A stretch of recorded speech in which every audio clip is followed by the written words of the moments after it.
성경을 읽으면서 사람들이 가장 좋아하는 것은요.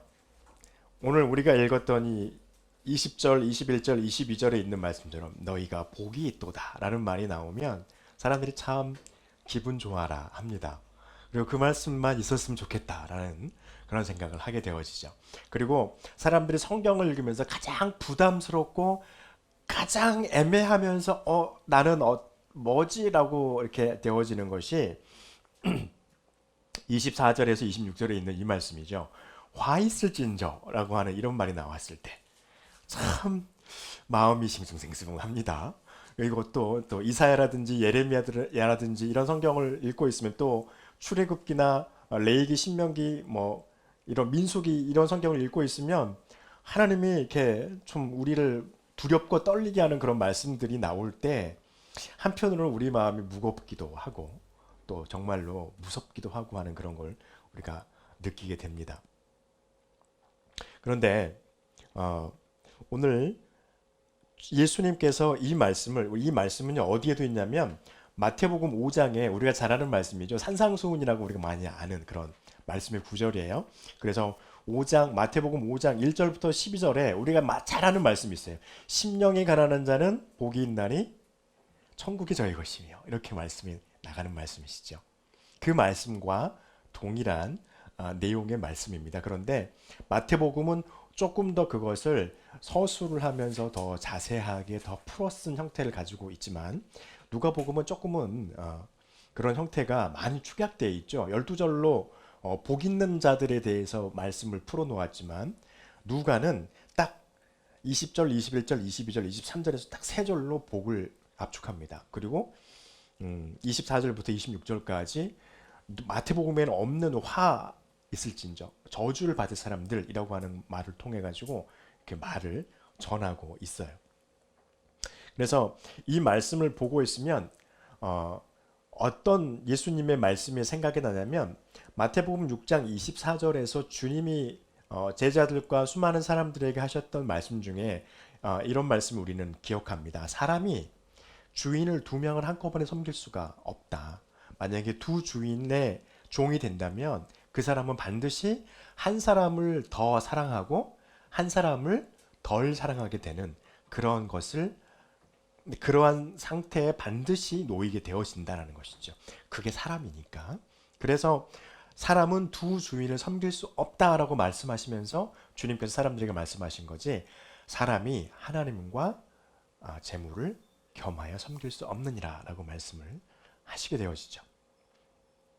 이 말씀이 누가복음 6장 20절부터 26절에 있는 이 말씀을 읽을 때 이 말씀이 생각이 납니다. 그래서 그렇지 않을까? 이 말씀과 거의 같은 맥락의 말씀이 아닐까라는 생각을 해봅니다. 그래서 오늘 20절부터 23절에 보면요. 예수님께서 제자들에게 말씀하시고 있는 거예요. 산상수훈을 보고 있으면 어떤 생각이 드냐면 마치 예수님을 늘 따라다니는 그 많은 사람들을 다 모아놓고서 물론 그럴 수도 있죠. 하시는 것 같습니다. 그런데 누가복음을 읽고 있다 보면요. 20절에 그렇게 되어 있죠. 예수께서 눈을 들어서 누구를 보고 계십니까? 네, 제자들을 보시고 이르시되 말씀하셨어요. 누구를 향한 가르침입니까?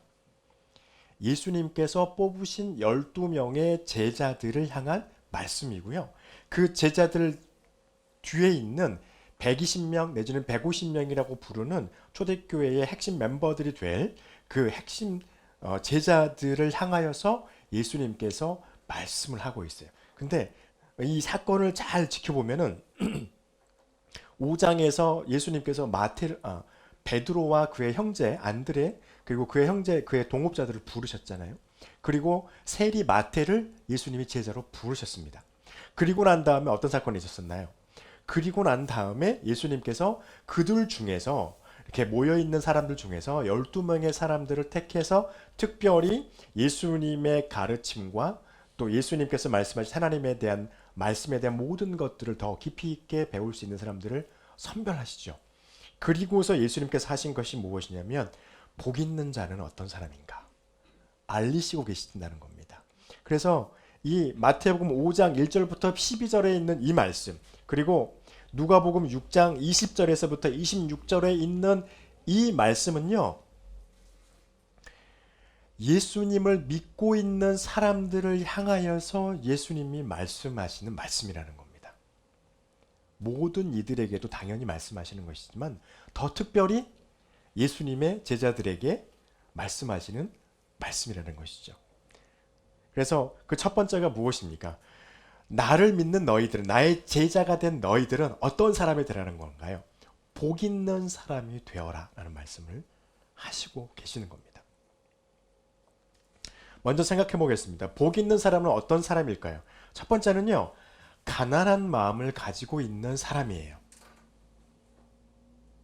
가난한 마음을 가지고 있는 사람은 20절에 있는 것처럼 하나님의 나라가 저희 것이에요. 마태복음에서는 천국이 저희 것이라고 말합니다. 거기서 마태복음에서는 마음이 가난한 자는 이라고, 가난한 자는 하지 않고 심령이 가난한 자는 이라고 말씀을 하고 있습니다. 여기서 우리가 가난하다라고 말하는 누가복음에서 예수님 말씀하신 이 가난이라고 하는 이 말의 의미를 우리가 살펴볼 필요가 있습니다. 가난의 첫 번째 그 의미는요, 어떤 것이냐면 정말 가난한 거예요. 정말로 가난한 겁니다. 예수님을 따라다니는 사람, 우리가 17절부터 19절은 아직 읽지 않았어요. 왜냐하면 여기에는 지금까지 해왔던 예수님이 사역을 해오시는 모든 것들을 요약하고 있는 거거든요. 그리고 예수님의 사역이 이루어지고 있는 그 사역 과정 가운데 예수님을 따라오고 있는 사람들이 어떤 사람들의 부류인 것인지를 17, 18, 19절에서 다 말씀하고 있습니다. 그런데 대부분의 이런 사람들은 어떤 사람들이었을까요?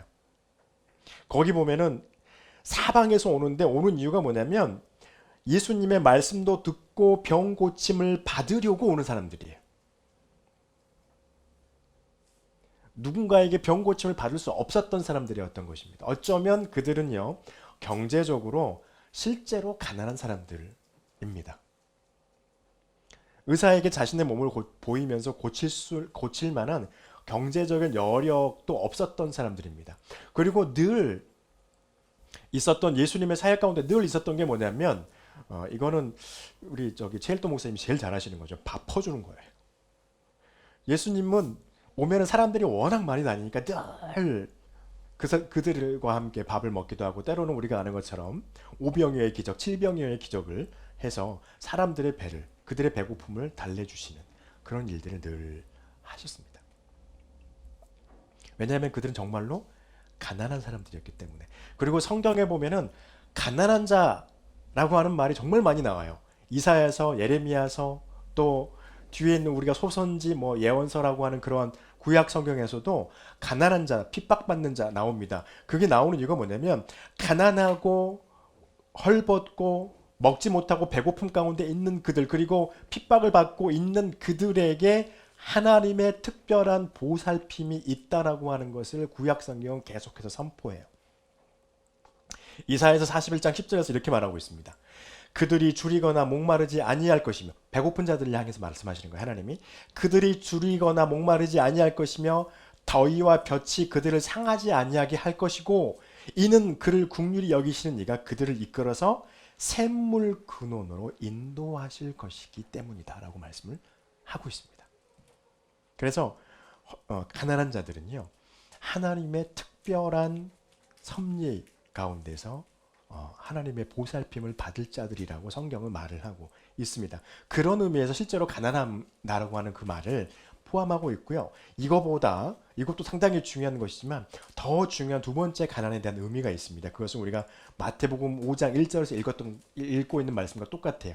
심령이 가난한 거예요. 심령이 가난하다는 것, 그 말로만 듣고 있으면 심령이 가난한 게 뭘까? 우리가 또 한번 물음을 가질 수 있습니다.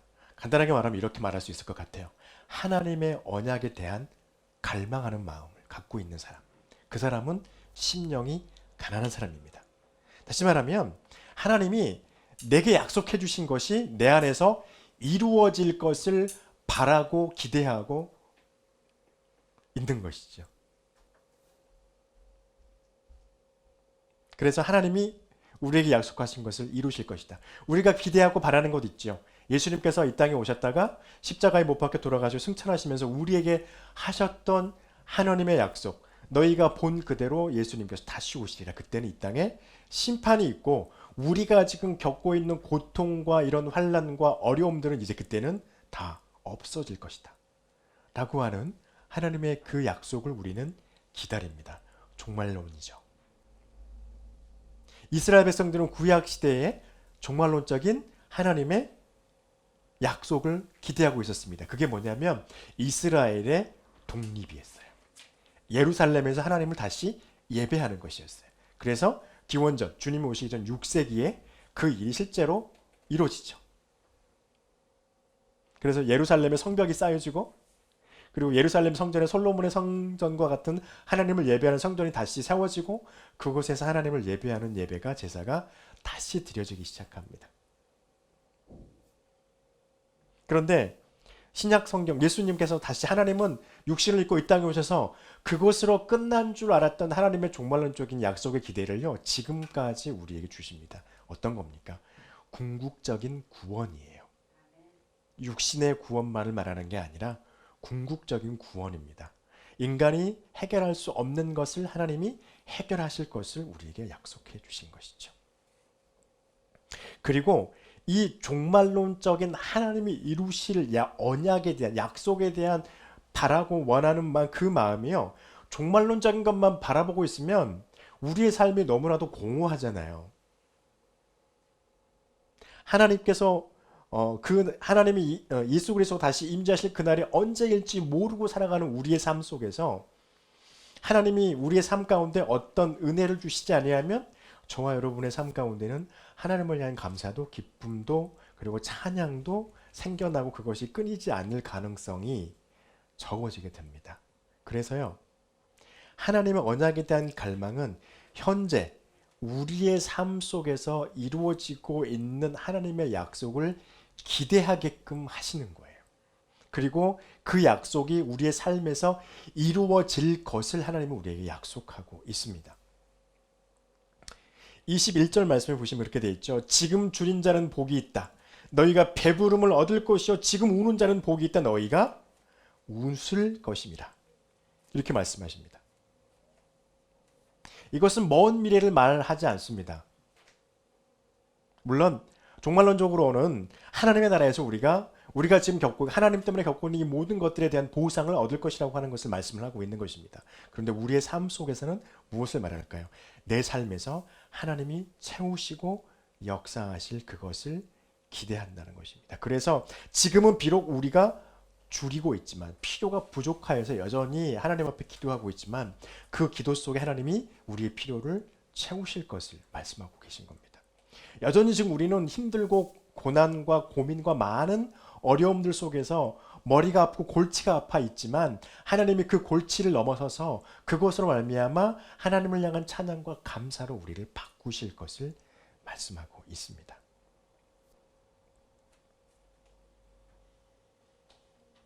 반드시 채울 것을 말씀하고 있는 것이죠.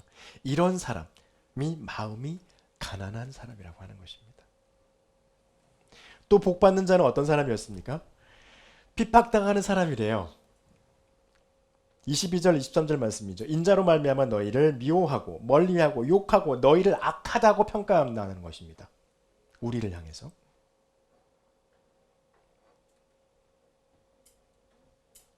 핍박당하는 사람은 하나님 나라에서 상급이 있다라 상을 받을 것이다 라고 말씀을 하고 있어요.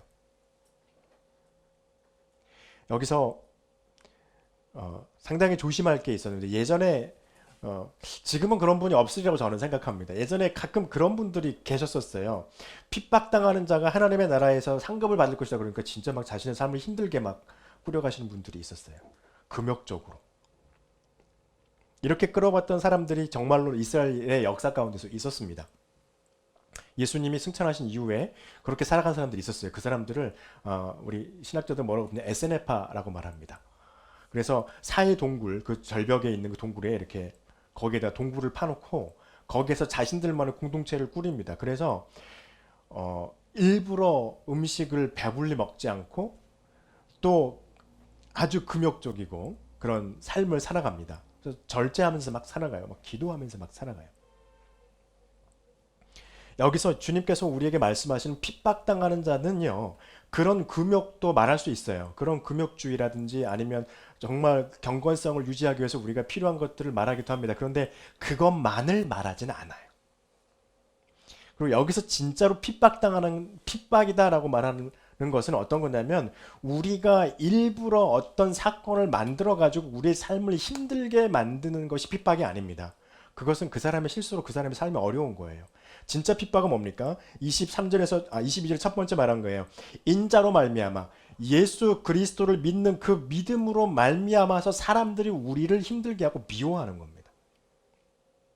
지금 어쩌보면 이 코로나 시국 팬데믹의 이 시대에 어쩌보면 우리의 믿음이 그런 믿음인지도 모르겠어요. 예수님 교회 다닌다, 뭐 예수님을 믿는다는 말을 하고 있으면 우리가 쉽게 그 말을 잘 하지 못하는 상황 속에 있었죠. 가끔씩 교회 안에서 코로나가 빵빵 터져가지고 확진자가 막 나오면 사람들이 막 손가락질을 합니다. 네. 그러면 우리는 주님으로 말미암아 핍박당하는 자의 자리에 서 있는 것일 수도 있습니다. 다른 게 아닙니다. 예수님을 향한 믿음 때문에 우리가 우리의 삶 가운데 사람들과의 관계에서 조금의 손해를 보는 것입니다. 예수님을 향한 예배하는 것 때문에 우리가 세상 가운데서 우리에게 이익을 잠깐 내려놓는 것입니다. 그래서 그걸로 말미암아서 우리의 삶 가운데 많은 어려움들이 닥쳐오는 것입니다. 이것이 우리가 주님의 이름으로 핍박받는 것입니다. 근데 중요한 게 있어요. 아까도 말씀드렸죠. 막 어떤 사람들은 그래서 자기 신의 삶을 막 핍박받는 자가 하나님의 나라에서 상을 받는다 그러니까 상 받으려고 막 일부러 막 자기의 삶을 괴롭히는 것은요, 바르지 못한 모습입니다. 왜냐하면 핍박 때문에 하나님 나라에서 상급을 받고 복 받는 자가 되는 것은 그 핍박을 받고 있는 삶이 복을 받는 기준이 되는 게 아니기 때문이에요. 그게 기준이 아니에요. 어떤 게 기준인가요? 그 핍박이 예수님과 같은, 그러니까 내가 지금 그렇게 하고 있는 나의 마음과 나의 생각이 예수님과 같이 예수님이 고난 받으셨듯이 예수님이 세상에 바리새인과 유대인들 또 제사장들 그들에게 버림받고 하나님의 말씀, 하나님의 이름으로 오신 이가 하나님의 말씀을 그들에게 전하고 하나님의 구원을 전했지만 그들은 배척했잖아요. 그것과 같이 내가 하나님을 예배하고 하나님을 향한 믿음을 가지고 있는데 저들이 나를 배척한다는 거예요. 그러면 나 또한 주님과 같이 그렇게 고난받는 자의 삶 가운데 있는 이 마음이 하나님께서 우리에게 주시는 축복의 기준이 된다는 것입니다. 막 삶이 막 괴롭고 힘든 게 아니라는 것이죠. 말이 참 어렵습니다. 겉으로 보여지는 핍박되는 삶이 아니라 그 핍박이 정말 주님으로 말미암아 그 사람에게 오는 것이었다면, 그리고 그 핍박을 주님이 주님의 능력으로 버텨내고 이겨나게 하시는 것이라면 그 사람은 하나님 앞에서 축복을 얻고 있는 사람이라는 것입니다.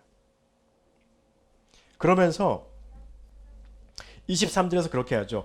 그날에 기뻐하고 뛰놀라 하늘에서 너희 상급이 크니라 그러면서 그들의 조상들이 선지자들에게 이와 같이 하였느니라 말씀을 합니다. 선지자가 두 번 나와요. 26절에 또 나오거든요. 근데 26절에 있는 선지자는 거짓이라고 하는 말이 하나 붙어 있고 23절에 있는 이 선지자는 그 말이 붙어 있지 않습니다. 그런데 이 말씀을 하신 이유는요, 선지자와 제자들에게 가져다 주는 공통점이 있다는 것입니다. 선지자들의 삶도 하나님의 말씀 때문에 그들의 삶은 참 힘들고 괴로웠어요. 그렇죠? 이사야를 보고 있으면, 예레미야를 보고 있으면 하나님의 말씀을 선포해야 됩니다. 제일 많이 힘든 사람이 요나였지 않았을까 싶어요. 니느웨 가가지고 자기 괴롭히는 나라인데 거기 가가지고 하나님이 회개하라고 선포하라는 거예요. 그 나라 멸망하지 않게. 그러니까 요나 마음이 어땠습니까? 하필이면 그 나라입니까, 하나님? 우리나라 괴롭히는 나라인데 그냥 팍 멸망하게 놔두시지. 왜 거기 가가지고 회개하라고 선포하라고 저한테 하십니까? 결국에는 갔죠. 그 마음이 얼마나 괴로웠겠습니까? 이사야도 그렇고 예레미야도 그렇죠. 하나님의 말씀을 선포합니다. 나단 선지자도 그렇죠. 성경에 나와 있는 수많은 선지자들이 이스라엘과 내지는 이스라엘 주변에 있는 많은 백성, 많은 민족들에게 하나님의 말씀을 선포하기 위해서 그들의 시간과 그들의 삶과 그들의 심지어는 육체적인 어떤 부분까지도 희생을 합니다. 그리고 사람들에게 실제로는 미움을 받기도 합니다. 그래서 그렇게 살았어요. 이유는 뭡니까? 하나님의 말씀 때문이었어요. 가끔 성경을 읽다 보면은 그런 생각이 있습니다. 가뭄 들어가지고 먹을 게 없는데 어떤 과부하고 아들하고 마지막 밀가루 남았으니까 이거 빵 만들어가지고 이거 먹고 얼른 내일 모레는 죽자. 굶어 죽자. 그러고 있는데 선지자가 오죠. 누군지 아실 거예요. 와가지고 너한테 빵이 있느냐? 그러니까 밀가루가 있냐? 그랬더니 밀가루가 있대요. 그러면 그거 구워서 놔주라. 이거 완전히 남들이 보면 날강도잖아요. 그 과부의 입장에서 봤을 때는 야 저거 먹으려고 그랬더니 이것도 뺏어가네. 하나님이 선지자라고 하는 사람이 와가지고 뺏어가네. 그래가지고 그래, 어차피 뭐 죽을 건데. 네, 그래서 이제 줬을 거예요 처음에는. 그리고 그거 먹고서요 하는 말이 뭐였습니까? 이제 가서 남은 걸로 너와 내 아들을 위해서 떡을 구워 먹어라. 그 얼마나 한탄했겠습니까? 참, 마지막 남은 거 너 줬거든 이랬을 거 아니에요 그 과부가. 그리고 아이고 참나 그러면서 밀가루 통을 받겠죠. 그런데 있었다는 거잖아요.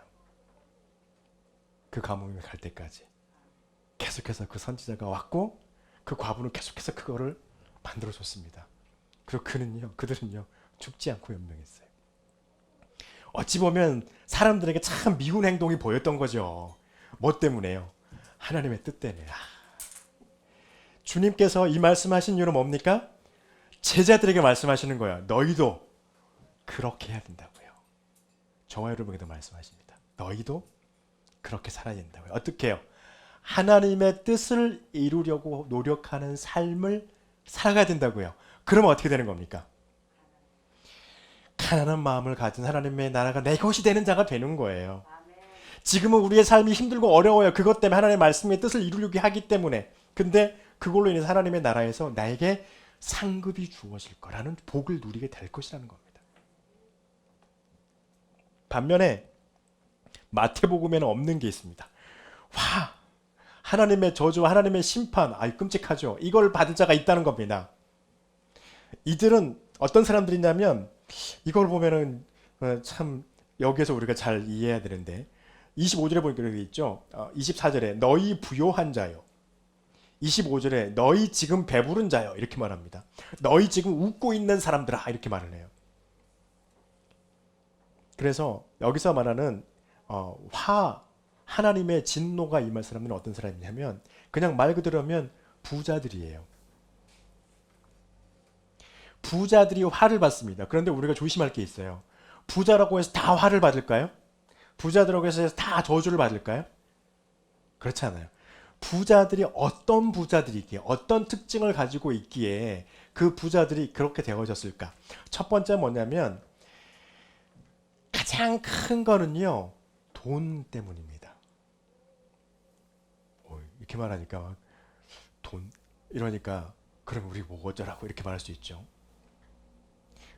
믿음의 사람들이나 그렇지 않은 사람들이나 세상을 살아가려면 우리에게는 돈이 반드시 있어야 합니다. 또 우리 하나님 앞에 그 예물을 드립니다. 그런데 그 예물이요. 성경에 보니까 우리의 생명과 같은 것이라고 돼 있어요. 소중한 것이라고 돼 있어요.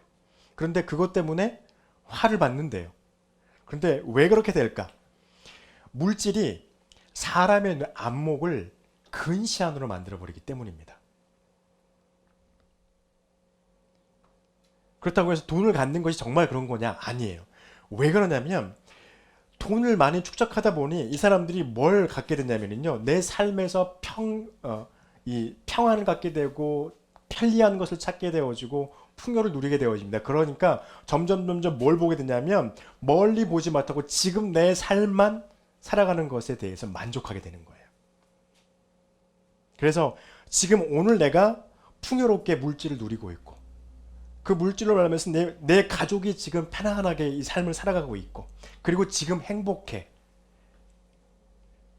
그래서 그들의 목표가 어떻게 돼버리냐면요.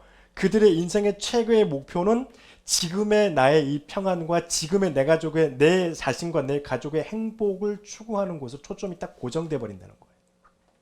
하나님은 그러라고 사람들에게 물질을 준 게 아닌데 그래서 부자들이 화받는 첫 번째 특징, 물질로 인해서 그들이 바라보아야 될 하나님의 나라를 바라보는 게 아니라 물질이 주는 그 좋은 것들 때문에 내 삶에 안주하고 현실만 바라보게 되고 결국엔 나중에 어떻게 되냐면 사후 세상은 없다 라고까지 발전하게 된다는 것입니다. 지금 우리가 살아가는 세상이 그렇죠. 결국엔 나중에 뭐가 됩니까? 신은 없어. 그게 포스트 모더니즘이에요. 네가 신이야. 그렇게 말하고 있다는 거죠. 네가 열심히 일해서 돈 모아가지고 네 삶에서 편안함, 행복을 추구해. 그러면 네가 신이 되는 거야. 그런데 사업을 해보시는 분들은 늘 그러십니다. 사업가들. 아무리 만들어놔도 누군가 뭔가를 틀어놔 버리면 한 일순간 다 망가집니다. 내가 아무리 계획해도 할 수 없다라고 그들은 고백합니다. 그래서 마태복음 6장 20절에서 예수님이 그렇게 가르치셨죠. 우리에게 오직 너희를 위하여 보물을 어디에 쌓으라고요? 하늘에 쌓아두라. 거기는 좀도 동록도 도둑도 없다라고 말씀을 하고 계시죠. 여러분 중요한 게 있어요. 마태복음 6장 20절에 이 말씀을 주님께서 말씀하실 때 그 앞에서 어떤 것을 우리에게 말씀하셨냐면요. 너희가 기도할 때 이렇게 기도하라. 뭐예요? 주기도문이에요. 주님께서 우리에게 기도하는 것을 알려주기 시작합니다. 근데 그 주기도문에 한번 여러 번 말씀드렸던 것 같아요. 반드시 들어가 있는 게 있죠. 뭐가 들어가 있냐면요. 내가 오늘 살아가면서 내 삶과 내 생명과 내 가족들의 생명을 연장할 수 있는 오늘 내가 먹을 일용할 양식을 채워달라는 말이 들어가 있습니다. 그러니까 물질을 갖는 것이 뭐 100% 저주받고 하나님의 화를 받는 자들의 자리에 서는 게 아니라는 거예요. 문제는 뭡니까? 그 물질이 우리에게 필요해서 그걸 하나님이 우리에게 채워주신단 말이에요. 중요한 거는 그것 때문에 하나님의 나라 바라보는 것을 잊어버리고 내 세상, 내 삶, 지금의 삶만 추구하고 그것만 바라보게 된다면 그 사람은 하나님 앞에 저주받을 가능성이 크다는 겁니다. 그리고 이 물질이요. 그러한 물질이 작용해가지고 또 한 가지 주는 부자들에게 주는 또 한 가지 특징은 뭐냐면 관계가 왜곡돼 버린다는 겁니다. 앞에서 보세요. 21절에 보니까 지금 줄이는 자, 지금 울고 있는 자 이렇게 말해요. 근데 이들은 지금 어떻습니까? 이들은 지금요 배불러 있어요. 25절에 그죠? 그리고 이들은 지금요 울고 있는 게 아니라 웃고 있어요. 다른 말은 뭐냐면요. 이 사람 옆에 이웃에 있는 사람들은 배고프고 또 어려운 일이 있어서 그것 때문에 그들의 삶에 어렵고 힘든 환란이 다가왔는데 그것에 대해서 이들은 아무런 신경을 쓰지 않고 있다는 것입니다. 심지어는 이 말씀을 듣고 있는 자들이 이 말씀 24절 이후부터 26절까지는 제자들을 향한 말씀은 아니죠. 정확하게 말하면 이 말씀은 누구를 향한 말씀이냐면 제사장들과 바리새인과 서기관들, 예수님을 배척하고 있는 그들 사회적인 권력을 가지고 있는 자들이었고 사회적으로 힘이 강한 자들이었고 부자들이었거든요. 부유했거든요. 그들을 향해서 하는 말씀입니다. 왜곡돼 버렸어요. 그들은요.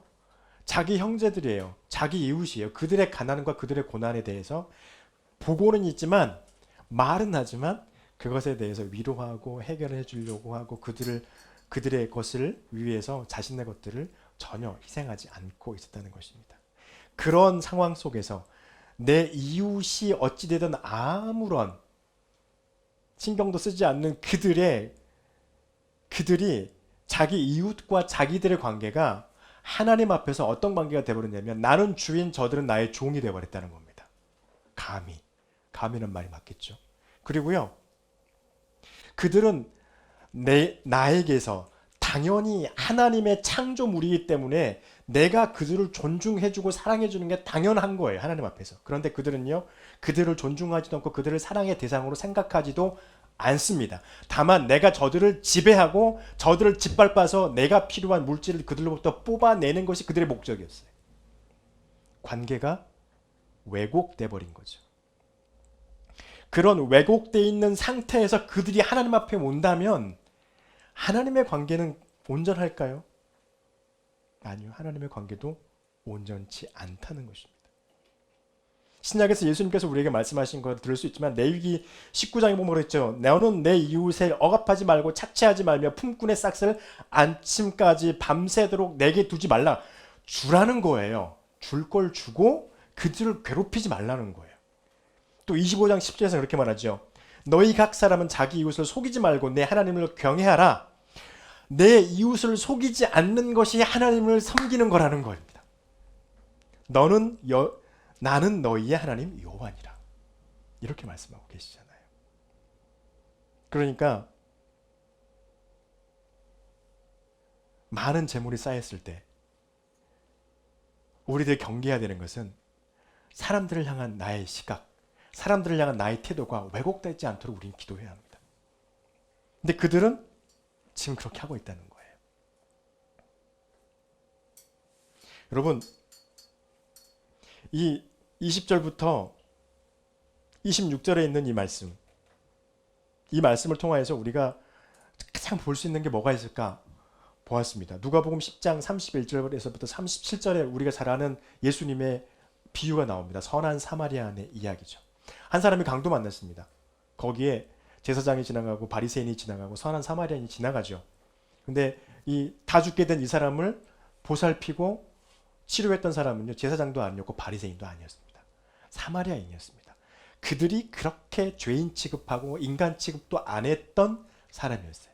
그 사람이 여관에 가서 그 사람을 치료해주고 떠나면서 치료비를 주죠. 그랬더니 거기에다 더하기 플러스 해가지고 이 여관 주인이 2배, 3배 받아요. 돈을. 그런 걸 알면서도 이 사마리아인이 돈을 줍니다. 그러면서 더 덧붙이죠. 뭐라고 하냐면 혹시 치료했는데 돈이 더 들어가면 내가 올 때 나한테 말해라 줄게.